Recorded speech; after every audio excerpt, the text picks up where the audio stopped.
Getting there 2 hours before the flight. We could just get food somewhere else and it's cheaper. No, I can't do that. I'm getting the car now. We're not going now. I'll go by myself. Seriously? Yes, I'm gonna be too stressed out. I got the car already. Fine, just go. Whatever. We'll see you at the gate. Where are you? We're still at the TSA line. I've never seen the line this long. See? I told you. Why didn't you tell us that the line was this long? I had TSA pre-check, so I wasn't paying attention to how long the other lines were. Where can we get the TSA pre-check? You can't get that now. You need an appointment. I don't think we're gonna make it. They already called the last group. Did you board already? Yes. Get off the plane because we're not making it. I'm not getting off the plane. You're leaving without us? Yes. What are you gonna do there by yourself? I don't know. Maybe lay by the beach or the pool since I'm getting there early. Seriously? Seriously. See you when you get there. Yeah, that gives you a little insight into what airport theory looks like. But you're probably wondering, Ilana, what exactly is airport theory, even though I just saw that video? Airport theory has been going around on TikTok. It's been a trend for a few months now. I feel like I'm a little late joining the party and talking about this, but I haven't really seen many people talk about it on YouTube, so I wanted to talk about it. But this trend has been causing people to literally miss their flights. So airport theory is the idea that you don't actually need to get to the airport 2 to 3 hours in advance, and that you can get there within 20 to 30 minutes before your flight's boarding time. People really believe that you don't need as much time as you think in order to get to your airport, check in, and get through security, and get to your gate. They believe it only takes just like a couple of minutes and that you don't need all this time to be chilling at the airport for that long. And to that, I say, I disagree. I think shit like this is stupid, and this would stress me out as somebody who has really high anxiety. This could not be me. It can never be me. I will always get to the airport within an hour and a half to 2 hours before my flight. If I do airport theory, it's because it was an accident and I was running so behind on something, and that's something that I would just blame on myself and not anything else, right? But I want to say that this is such a reckless trend, and we're here to talk about it. I do want to note that there is some nuance to airport theory, and we are going to get into like why other people can get away with this. We'll talk about that a little bit later towards the end of the video, but I'm here to tell you a little bit about like why this trend is stupid and why it's something that you should not be doing. TSA can be hit or miss, and when it is a miss, boy, it is a miss, and you'll be standing in those lines for a while. I think TSA timelines can be incredibly unpredictable. And also, wait times can spike without any kind of warning. Some people need to take in the fact that weather and the time of the year can make a huge difference in travel delays, such as like holiday weekends. I think people kind of tend to forget that, and that's definitely not a good idea to be testing out airport theory. While I have seen videos of people having to not wait very long in TSA lines who've tested airport theory from busy airports like Chicago, O'Hare, Atlanta, Dallas, and LAX, I believe they're just one-offs. And the people who do fly out of these airports or even busy international airports are probably testing this theory, and maybe they are filming and documenting their journey to test it, and then they end up missing their flight, and then they're too embarrassed to post their videos. I saw more success videos than fail videos because all these people want to try to be like, see, here you go, airport theory, it works, la da da da da.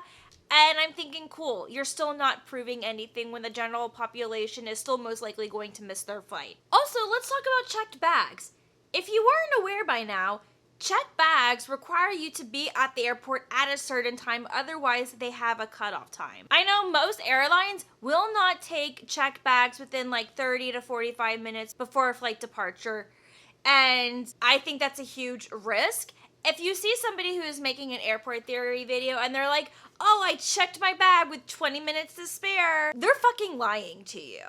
They just want to do it for the sake of content to show you that you can do this when you can't. And as I stated, these people are not accounting for bad weather, technical issues, holiday travel weekends. These are all variables that people need to buffer in when it comes to traveling and allotting enough time to get to your flight. And you never see these videos even really talk about that or show that to begin with. And the last thing I need to point out is when you are boarding for your flight, you need to remember that airlines are typically going to close the boarding gates usually 15 minutes before the flight departs. So if you're trying to get to the airport 30 minutes before your flight takes off, not only are you going to be stressing the fuck out, but you are at a huge risk for not even getting to your gate in time to board your flight. It's just really not worth the risk on having to spend hundreds of more dollars just to rebook the next flight out,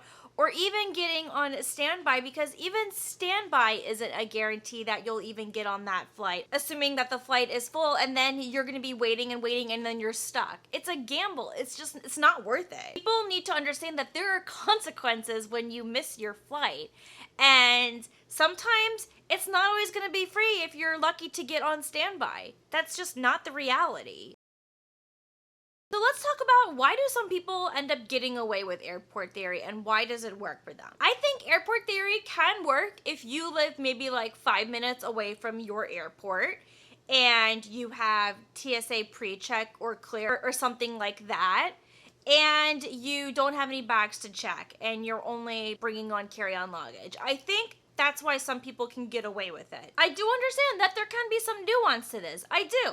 Also, if you are flying out of a smaller airport or a regional airport, it could be a lot easier to get away with the airport theory. I will say, I want to take Richmond, Virginia's airport for an example. I'm from Virginia. I don't live there anymore, but Richmond's airport is really small and it's not that busy of an airport. I have seen it busy, but only like during the holidays. And let me tell you, it takes me like a couple seconds to get through TSA. And even while I'm checking bags, the lines aren't long. This is just me being petty because I can't stand Richmond. I don't think a lot of people travel from Richmond. They just don't. That's just me being petty because I have a lot of negative things to say about my hometown. But anyway, besides the point, I feel like you could get away with this as an airport like Richmond, Virginia, maybe. So that's just one possibility, and that's why I say that. But big, busy airports, absolutely no way. And I can say with confidence that I don't believe most people who are trying the airport theory are getting away with this. The only people who are getting away with this are obviously going to be the ones who are going to post it on social media and brag that they can do this. While there are probably people who do try this because they saw the stupid TikTok trend and then they fail and then they look stupid and they don't even want to talk about it on social media. It's all a gamble. It's not worth it. Seriously, why risk delaying your vacation, missing an event, or losing hundreds of dollars just for some stupid TikTok trend? Because I want to talk about that with the whole TikTok being full of like obnoxious travel advice, because this is obnoxious travel advice. TikTok loves to prioritize viral moments over what is reality. I've talked about how social media has ruined the whole traveling scene, and that this is just a whole other piece that plays into what I've said before. I think hot take culture loves to have its moment, and it encourages reckless advice, so it encourages reckless behavior, because that is what gets people to want to have engagement, because they are baited by rage. I feel like airport theory is just another form of rage bait, in my opinion. I think airport theory is just lazy. I think it's lazy. I think it's for people who are lazy and they don't want to deal with waiting around in the airport. So what? So what if you get to the airport early and you have to sit around? Airports have a lot of things to do, believe it or not. There's lots of food options. There's lots of people watching. Hell, if you have 2 hours to spare in an airport and there's a train, ride that train for fun. I have found so many ways to entertain myself in an airport. And if you're in an international airport, you have lots of shopping options. Oh my gosh. There's so much to do in airports, and people don't realize that. I just cannot stand the glorification of spontaneity that social media loves to throw out to the internet. And I do believe that it also comes from people who have a place of privilege, flexible schedules, and a lot of money. And they're able to absorb that if they mess up on their own. In the end, I really encourage you to not take TikTok advice and to follow dumb trends like airport theory. I don't think it's worth it. Even if you have gone away with it, good for fucking you, I guess.